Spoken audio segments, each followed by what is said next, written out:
जय हिंद साथियों, मैं आदेश आप सभी का आपके अपने परिवार राही आदि क्लासेस में स्वागत करता हूं।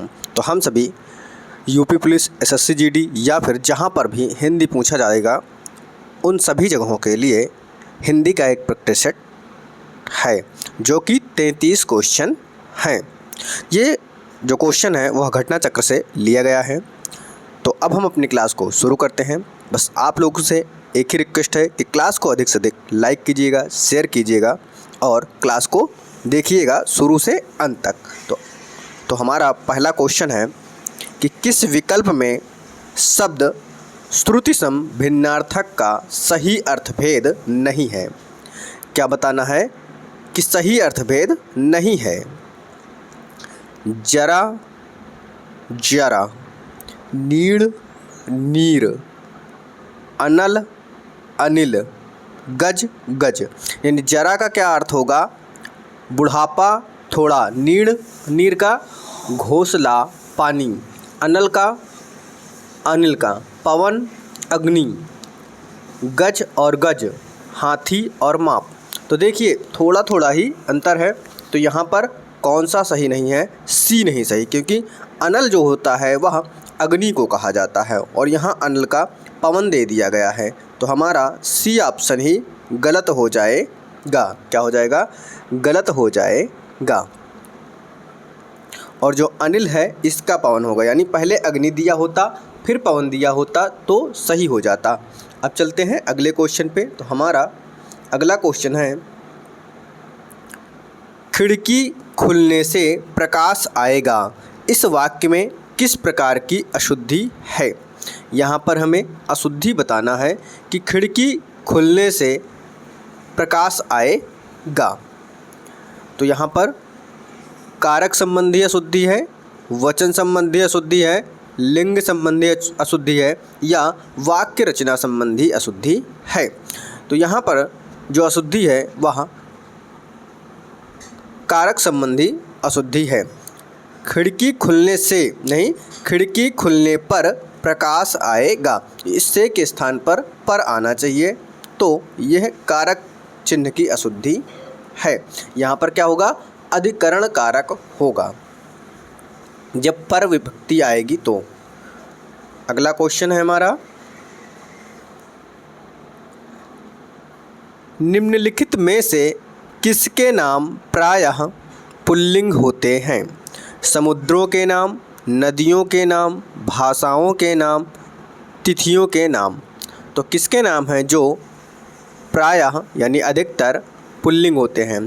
तो समुद्रों के नाम हमेशा प्रायः पुल्लिंग होते हैं। अगला क्वेश्चन है, निम्नलिखित में से किस शब्द का प्रयोग एक वचन में होता है। हस्ताक्षर, रोमकूप, दल, लोग। तो किसका प्रयोग एक वचन में होता है? जो दल है इसका प्रयोग एक वचन में होता है।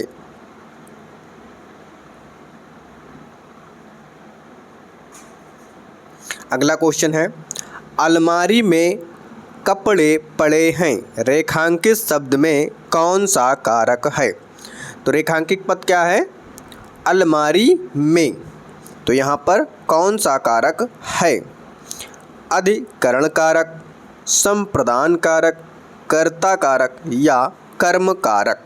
तो यहाँ पर में या पर जो विभक्ति होती है वह अधिकरण कारक की होती है। तो हमारा सही उत्तर जो हो जाएगा वह अधिकरण कारक हो जाएगा। फिर आते हैं अगले क्वेश्चन पर। तो हमारा अगला क्वेश्चन है, तरावट शब्द में मूल शब्द और प्रत्यय निम्न में से कौन सा है। तो हमें बताना है कि मूल शब्द कौन सा है और उसके बाद उसमें प्रत्यय कौन सा जुड़ा हुआ है। तरावधन टा, तराधन आवट, तराधन वट, तरधन आवट। तो यहाँ पर मूल शब्द हमारा तर हो जाएगा। क्या हो जाएगा? तर हो जाएगा। उसमें जो प्रत्यय जुड़ेगा वह आवट हो जाएगा, क्योंकि प्रत्यय हमेशा किसी भी शब्द के बाद में जुड़ता है। तो हमारा सही उत्तर क्या हो जाएगा? तरधन आवट। ये रहा हमारा अगला क्वेश्चन। आराम कुर्सी, क्या आराम कुर्सी शब्द में कौन सा समास है? आराम कुर्सी में समास बताना है। कर्मधारय समास, अव्ययी भाव समास, द्वंद्व समास, तत्पुरुष समास। तो यहाँ पर तत्पुरुष समास हो जाएगा। क्या हो जाएगा? तत्पुरुष समास हो जाएगा। क्यों? क्योंकि जब हम समास विग्रह करेंगे आराम कुर्सी का तो क्या होगा? आराम के लिए कुर्सी। तो यहाँ पर के लिए परसर्ग यकारक चिन्ह निकल कर आएगा। तो यहाँ पर तत्पुरुष समास होगा। अगला क्वेश्चन है, लक्ष्य का तद्भव रूप है। अब लक्ष्य का तद्भव रूप क्या होगा? लख, लक्ष्य, लक्ष्य या लाख। तो यहाँ पर लक्ष्य का जो तद्भव रूप होगा वह लाख होगा।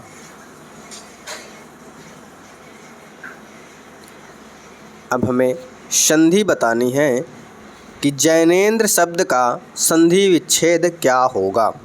जैनेंद्र शब्द में संधि विच्छेद कौन सा सही होगा? जैने धन ऐंद्र, जैन धन ऐंद्र, जैने धन इंद्र या जैन धन इंद्र। तो यहाँ पर जो सही विकल्प होगा वह क्या हो जाएगा? जैन धन इंद्र। क्या हो जाएगा? जैन धन इंद्र हो जाएगा। अगर आपसे जैनेंद्र शब्द में संधि पूछे तो क्या होगा, यह आप कमेंट के माध्यम से बताइएगा।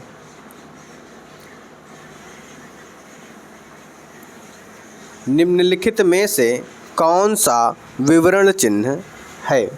अब यहाँ पर विराम चिन्हों से प्रश्न पूछा गया है कि कौन सा विवरण चिन्ह है। Option A, B, C, D. तो यहाँ पर कौन सा विवरण चिन्ह होगा? तो ऑप्शन जो बी दिया गया है वह विवरण चिन्ह हो जाएगा।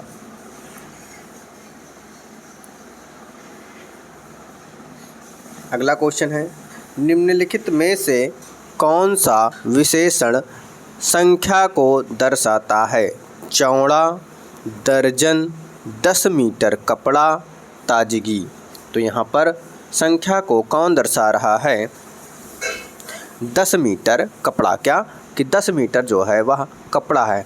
अगर आप सोचें दर्जन, दर्जन में 12 होते हैं, लेकिन दर्जन जो शब्द है वह समूह को दर्शा रहा है कि उसमें 12 लोग हैं।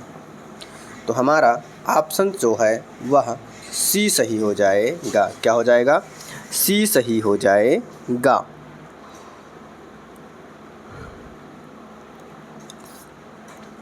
अगला क्वेश्चन है, मच्छर भिनभिनाते हैं, इस वाक्य में कौन सी क्रिया है? मच्छर भिनभिनाते हैं, इस वाक्य में कौन सी क्रिया है? प्रिंगणार्थक क्रिया, संयुक्त क्रिया, पूर्वकालिक क्रिया या नाम धातु क्रिया। तो यहाँ पर आप सभी जानते हैं भिनभिनाना, क्या जब एक ही शब्द रिपीट करके कोई क्रिया बनाई जाती है तो वहाँ नाम धातु क्रिया होती है। क्या होती है? नाम धातु क्रिया होती है। अगला क्वेश्चन है, लता मंगेशकर गीत गा रही हैं, इस वाक्य में किस काल का, इस वाक्य में किस काल का है? यानी यह वाक्य किस काल का है? संदिग्ध वर्तमान काल, सामान्य भूतकाल, अपूर्ण वर्तमान काल या सामान्य वर्तमान काल। तो यहाँ पर क्या होगा कि लता मंगेशकर गीत गा रही हैं यानी वाक्य पूर्ण नहीं है। तो क्या होगा? अपूर्ण वर्तमान काल हमारा राइट आंसर हो जाएगा।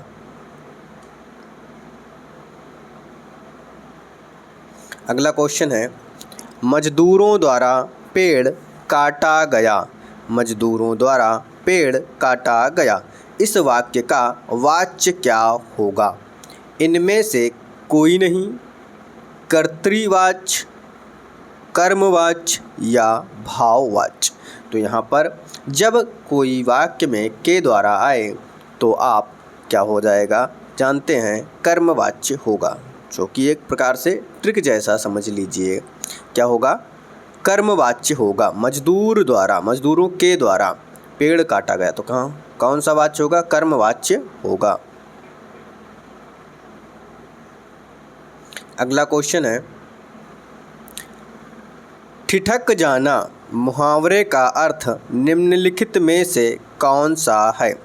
ठिठक जाना, रुक जाना, चले जाना, धोखा खा जाना या उदासी छा जाना। तो क्या होगा, ठिठक जाना, रुक जाना, क्या हो जाएगा, रुक जाना हो जाएगा।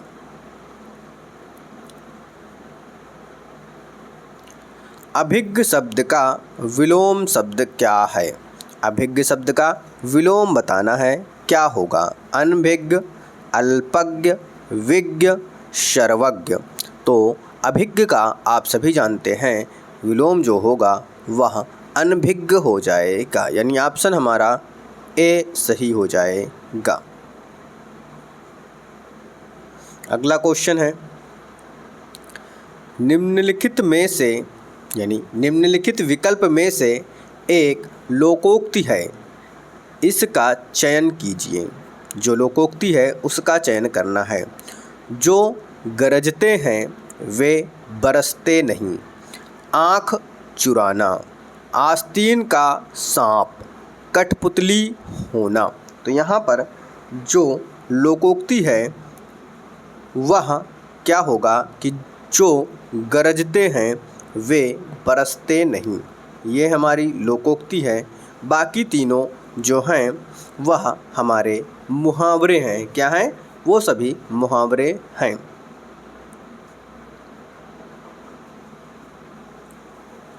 हमें अगला क्वेश्चन है कि हिंदी साहित्य में वात्सल्य रस को मिलाकर कुल कितने काव्य रस हैं। अगर सभी रसों को मिलाया जाए तो कितने रस हैं। तो कितने रस हो जाएंगे, 11 रस हो जाएंगे।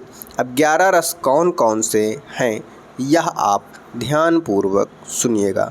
श्रृंगार रस एक, दूसरा हास रस, तीसरा करुण रस, चौथा वीर रस, पांचवा रौद्र रस, छठा भयानक रस, सातवां वीभत्स रस और आठवां अद्भुत रस, नौवां शांत रस, 10वां भक्ति रस और 11वां वात्सल्य रस। तो इस प्रकार से ये 11 रस हो जाते हैं। फिर आते हैं अगले क्वेश्चन पे। नील गगन सा शांत हृदय था हो रहा, इस पंक्ति में कौन सा अलंकार है। हमें यहाँ पर अलंकार बताना है, कौन सा होगा। नील गगन सा सी से सम इस प्रकार से आए तो वहाँ पर क्या होगा, एक प्रकार से टिक जानने 99% काम करेगी। जब योजक चिन्ह के साथ सा सी से सम आए तो वहाँ ये मान लीजिएगा उपमा अलंकार हो जाएगा। क्या हो जाएगा, उपमा अलंकार हो जाएगा। नील गगन सा यानी नीले गगन सा शांत बताया जा रहा है, यानी तुलना की जा रही है। अब जाते हैं अगले क्वेश्चन पे। तो अगला क्वेश्चन है, हरि शब्द का अनेकार्थी शब्द किस विकल्प में नहीं है। हमें बताना हरि शब्द का विकल्प अनेकार्थी शब्द नहीं है। दूध, सर्प, सिंह, सूर्य। तो यहाँ पर हरि शब्द का जो अनेकार्थी शब्द नहीं है वह दूध हो जाएगा। क्या हो जाएगा, दूध हो जाएगा। विकल्प ए सही हो जाएगा। अगला क्वेश्चन है, दोहा और रोला छंद को क्रम से मिलाने पर कौन सा छंद बनता है। दोहा और रोला छंद को क्रम से मिलाना है तो कौन सा छंद बनेगा। बरवय, कुंडलियाँ, सवैया या हरिगीतिका।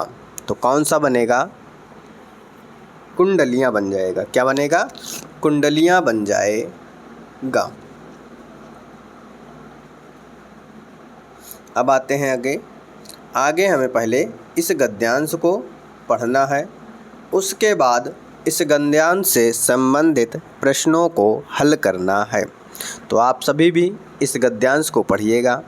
दैनिक जीवन में हम अनेक लोगों से मिलते हैं जो विभिन्न प्रकार के काम करते हैं। सड़क पर ठेला लगाने वाला, दूध वाला, नगर निगम का सफाई कर्मी, बस कंडक्टर, स्कूल अध्यापक, हमारा सहपाठी और ऐसे ही कई अन्य लोग। शिक्षा, वेतन, परंपरागत चलन और व्यवसाय के स्तर पर कुछ लोग निम्न स्तर पर कार्य करते हैं तो कुछ उच्च स्तर पर। एक माली के कार्य को सरकारी कार्यालय के किसी सचिव के कार्य से अति निम्न स्तर का माना जाता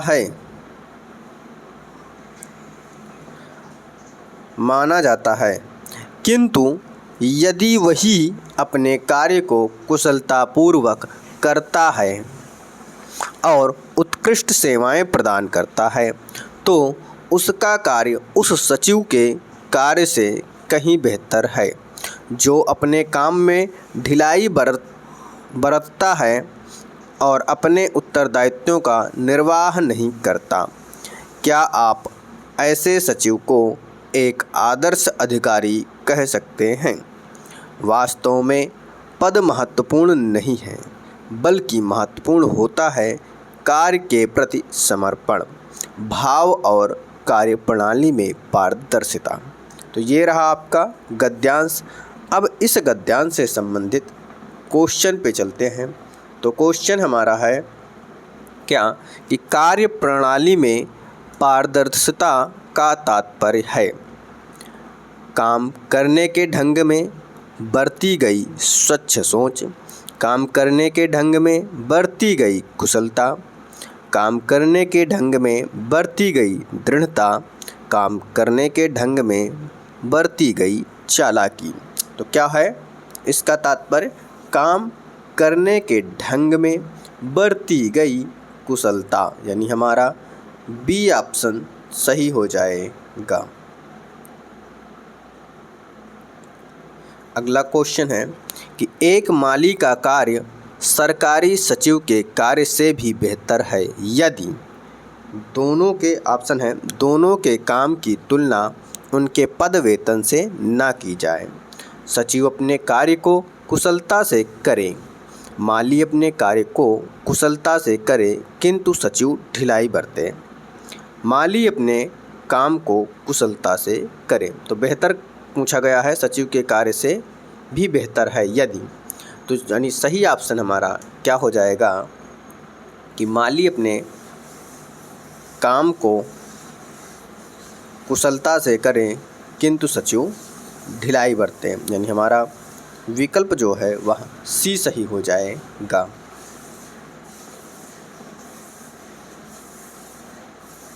अगला क्वेश्चन है कि उपयुक्त शीर्षक छांटिए। इस गद्यांश का शीर्षक क्या है? कर्मनिष्ठा की महिमा, काम की महिमा, ऊंच नीच या स्तर भेद। तो सही विकल्प क्या हो जाएगा? कर्मनिष्ठा की महिमा, यानी विकल्प हमारा ए सही हो जाएगा। अगला क्वेश्चन है सरल वाक्य बनाना है।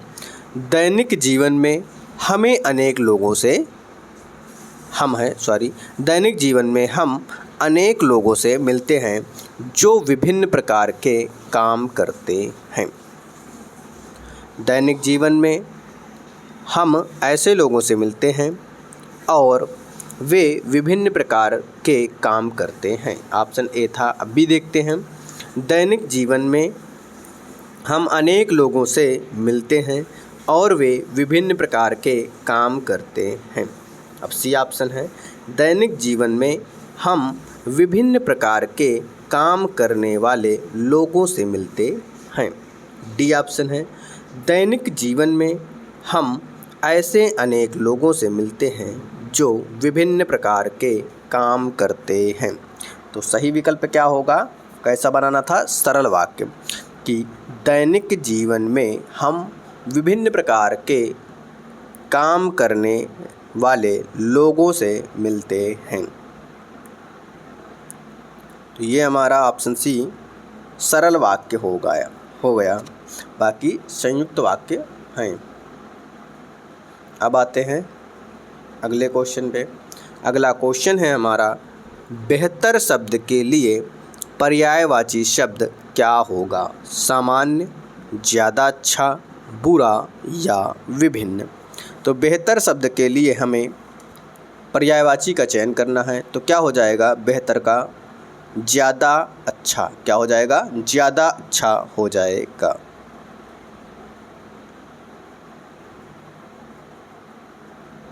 अगला क्वेश्चन है, सूरसागर कृति के कवि निम्नलिखित में से कौन हैं? सूरसागर की रचना किसने की है?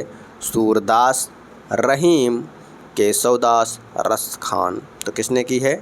सूरसागर के कृति यानी रचनाकार सूरदास जी हैं। कौन है? सूरदास जी। तो ऑप्शन ए हमारा सही हो जाएगा। अगला क्वेश्चन है, बिहारी हिंदी का विकास निम्न में से किस भाषा से हुआ है? यानी बिहारी हिंदी का विकास किस भाषा से हुआ है? अपभ्रंश, सौरसेनी, मागधी, अपभ्रंश या मागधी से। तो जो बिहारी हिंदी है उसका विकास मागधी से हुआ है। किसका? बिहारी हिंदी का विकास मागधी से हुआ है। अगला क्वेश्चन है, भीतर और बाहर यह किस प्रकार यानी किस क्रिया विशेषण के उदाहरण है? किस क्रिया के उदाहरण हैं भीतर और बाहर? रीतिवाचक, स्थानवाचक, परिमाणवाचक, कालवाचक।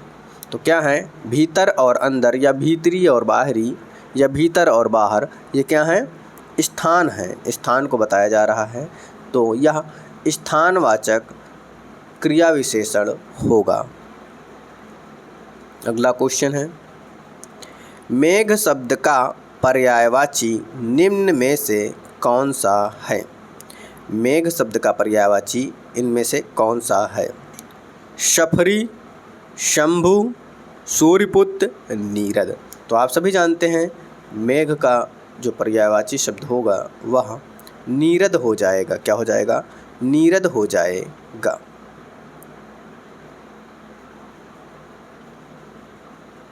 अगला क्वेश्चन है, कुल या कूल श्रुति सम भिन्नार्थक शब्द का सही अर्थभेद निम्नलिखित में से कौन सा है?